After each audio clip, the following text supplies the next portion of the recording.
नमस्कार।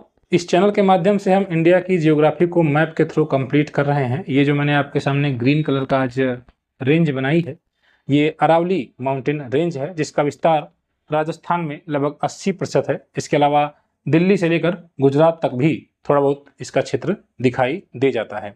यह एक अवशिष्ट पर्वत का उदाहरण है। अब आप अवशिष्ट समझें इस प्रकार से कि आपकी उम्र मान लीजिए 30 वर्ष है और आपके साथ का कोई व्यक्ति, आपने ऐसा कोई व्यक्ति देखा जो आपके साथ है और वो 100 या 120 वर्ष का है, तो आप इस भाषा में उसे अवशिष्ट कर सकते हैं, क्योंकि उनकी उम्र पूरी हो गई है और हो सकता है कि आने वाले समय में वो स्वर्ग सिधार जाएं। तो आपने उन्हें अवशिष्ट या वृद्ध कहा, उसी को इस भाषा में अवशिष्ट कहा जाएगा। यानी कि आने वाले समय में अरावली भी सिर्फ किताबों में अध्ययन के लिए रह जाएगी। यह धीरे धीरे इस पृथ्वी से समाप्त हो जाएगी। इसका तेजी से क्षरण हो रहा है।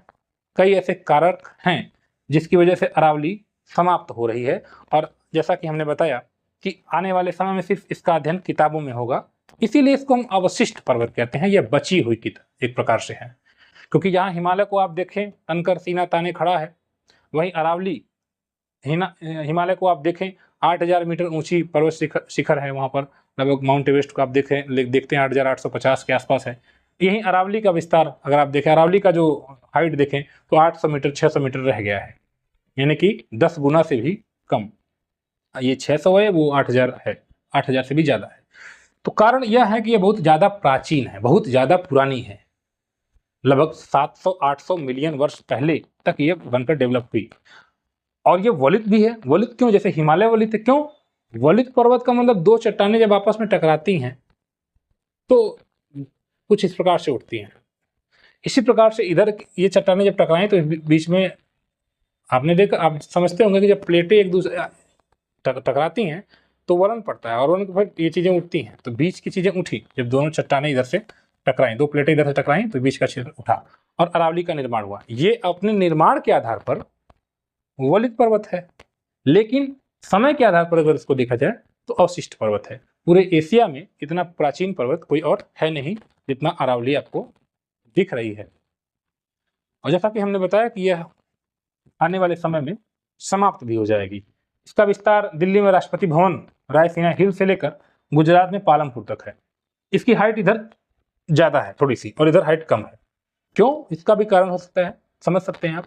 हालांकि ये एक अलग टॉपिक है, लेकिन किस प्रकार से भारतीय प्लेट जो कि अफ्रीका से पहले लगी हुई थी, जब यूरेशियाई प्लेट से टकराई, तो जिस प्रकार एक सांड जब किसी से लड़ाई करता है तो नीचे आगे का सिर झुक जाता है और पीछे का उठ जाता है, ये हिस्सा पूरा नीचे का आगे का हिस्सा दबा, ये पूरा प्लेट, ये जो चीज़ें हैं, और पीछे का उठा। आप इस तरह से इसको समझ सकते हैं, समझने के लिए सिर्फ। तो ये हिस्सा दबा और इधर का हिस्सा उठा। कुछ इसी प्रकार का सीन इधर भी है। आप जब देखेंगे, जब दक्षिण भारत में आपके साथ अध्ययन करेंगे आप लोग, तो यहाँ पर आप देखेंगे कि ये हिस्सा उठा हुआ है कगार, और आगे का हिस्सा, इधर का हिस्सा, पूर्व का हिस्सा धंसा हुआ है। यानी कि नर्मदा और तापी नदियों को देखें, इन क्षेत्र में जो बहती हैं, या इन क्षेत्र में जब आप जाते हैं, कभी आपने बम्बई महाराष्ट्र के गए होंगे या नीचे आप गए होंगे, तो आप देखे होंगे कि यहाँ पर हाइट है और नीचे फिर यहाँ पर ट्रेन दर्रों के माध्यम से नीचे पार करती है। वैसा नहीं है कि ट्रेन डायरेक्ट इसको नीचे कूदा देगी। यहाँ पर काफ़ी हाइट है, लगभग 900-800 मीटर के आसपास हाइट रहती है। तो ये कहने का मतलब इससे ज़्यादा। लेकिन अगर आप इधर चले जाएँ पूर्व की ओर, उड़ीसा चले जाएँ, आप आंध्र प्रदेश चले जाएँ, तो वहाँ पर उस प्रकार से आपको नहीं मिलेगा। इधर की जो चट्टानें हैं वो कट छट गई हैं, वो थोड़ा ढाल है, कुछ इस प्रकार से, इस प्रकार से, ठीक है, या यूं कहें कि इस प्रकार से है। ये पूर्व का हिस्सा है, ये पश्चिम का हिस्सा है। टॉपिक हमारा चेंज ना हो, हम वापस अपने अरावली पर आते हैं। हम आपको सिर्फ ये बता रहे थे कि यहाँ पर हाइट ज़्यादा है।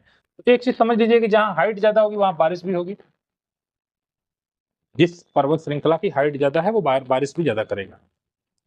कौन सी बारिश यहाँ पर, या कौन सी शाखा आएगी? तो आप जानते हैं अरब सागर की शाखा जब इधर से आएगी मानसून में, अब मानसून के मौसम में, गर्मी के मौसम में जो बारिश इस समय चल रहा है, ये हवाएं जब आएंगी अपने साथ जल को लिए हुए, तो इसकी हाइट ज़्यादा है, यहाँ पर टकरा कर वर्षा करेंगी। लेकिन इस क्षेत्रों में वर्षा होगी, और कुछ हवाएं, चूंकि ये व्यापक क्षेत्र है, कुछ हवाएं इधर से और कुछ हवाएं इधर से निकलेंगी पैरेलल, समान। पूर्व की ओर बारिश होगा। क्यों? क्योंकि ये हवा अरावली कुछ इस प्रकार से है, तो यहाँ पर ऐसे टकरा कर हवा बारिश करेगी। इन क्षेत्रों में बारिश होगी, इन क्षेत्रों में बारिश नहीं होगी। ये हवाएं सीधे निकलेंगी अरावली इनके समांतर आएगी। तो जब अरावली समांतर आ जाएगी तो इन क्षेत्रों में बारिश नहीं होगी। ये क्षेत्र सूखाग्रस्त क्षेत्र है, मरुस्थलीय क्षेत्र है, यहाँ पर पौधे, पेड़ पौधे, जंतु कम पाए क्योंकि यह रेगिस्तानी क्षेत्र है। तो सरकार ने एक इंदिरा गांधी नहर तो बनाई थी कि कम से कम बाड़मेर, जैसलमेर, चूरू जिले जो है वहां पर कुछ सिंचाई हो जाए, कुछ पौधे लगा दिए जाए, कुछ खेती हो जाए। आज के समय में तो ये इंदिरा गांधी नहर है जो कि सतलज से निकाली गई है इंदिरा बैराज के माध्यम से, इंदिरा गांधी नहर। तो अभी ये आपको समझना है कि इसके यहाँ बारिश होने का कारण क्या नहीं, क्यों बारिश नहीं होता है, तो आप समझेंगे अरावली के समांतर।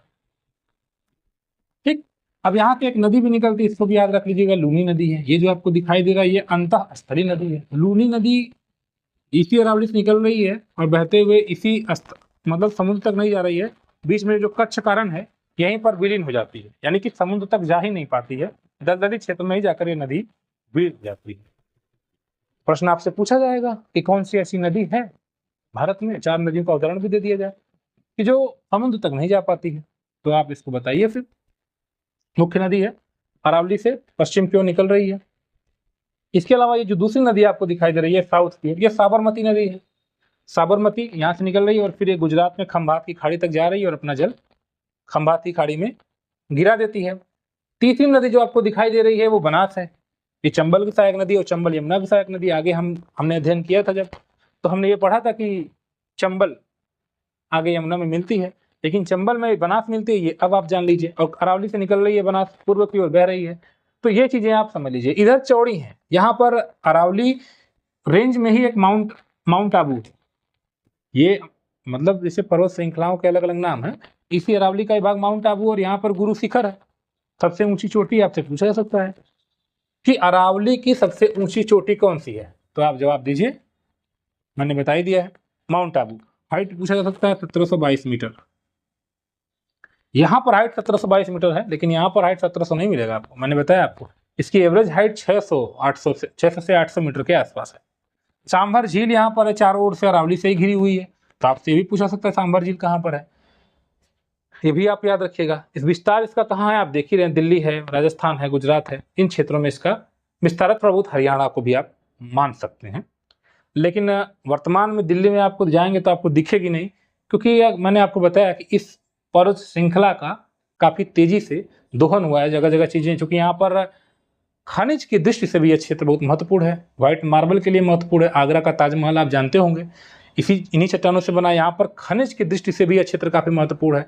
विक्टोरिया महल अगर आप देखें कलकत्ता में जो है, वो भी इसी से बना हुआ है, इसी चट्टानों से प्राप्त व्हाइट मार्बल से। अगर आप आज भी अपने घरों में कभी मतलब आपने देखा होगा कि जब बगल बगल जो दुकानें हैं वो लोग टाइल्स मंगवाते तो कहते हैं राजस्थान की टाइल्स आ रही हैं। तो राजस्थान में कहाँ से टाइल्स आ रही हैं? राजस्थान का यह क्षेत्र खनिज की दृष्टि से काफ़ी महत्वपूर्ण है। चूना पत्थर, बलुआ पत्थर यहाँ पर पाए जाते हैं। तो यह काफ़ी समृद्ध क्षेत्र रहा है, लेकिन अफसोस यह है कि इसका धीरे धीरे पतन हो रहा है, विलुप्ति के कगार पर। आने वाले समय में 1000, 2000, 10,000 साल बाद ऐसा होगा कि ये फिर ऐसा लगेगा कि पर्वत श्रृंखला कभी थी ही नहीं। तो ये चीज़ें भी आपको समझनी चाहिए, ठीक है। तो फिलहाल के लिए अरावली में जो भी इंपॉर्टेंट चीज़ें थी मैंने आपको बता दिया है, याद करिएगा। याद रखिएगा, खेतड़ी की खान भी है झुंझुनू जिले में, ठीक है। तो ये भी कभी भी पूछा सकता है आपसे। तो इसकी लेंथ पूरी लगभग 800 मीटर के आसपास इसकी लंबाई है, इसको भी आप याद रखिएगा, ठीक है। तो फिलहाल के लिए इस वीडियो में इतना ही। वीडियो कैसी लगी आप जरूर बताइएगा। आपको अगर कोई और भी टॉपिक चाहिए होता है तो आप कमेंट करके जरूर बोला करिए कि मुझे ये टॉपिक चाहिए, हम उस पर वीडियो आपको जरूर प्रोवाइड करेंगे। इस चैनल के द्वारा लगातार प्रयास ये किया जा रहा है कि जो इंपॉर्टेंट मटेरियल्स है एग्जाम के दृष्टि से महत्वपूर्ण है वो आपको प्रोवाइड किया जाए, ठीक है। तो आपसे एक्सपेक्टेशन ये रहती है कि आप वीडियोज़ को थोड़ा शेयर कर दिया करिए ताकि जो पढ़ने वाले लोग हैं उन तक वीडियो पहुंचे। मिलता है नेक्स्ट वीडियो में, धन्यवाद।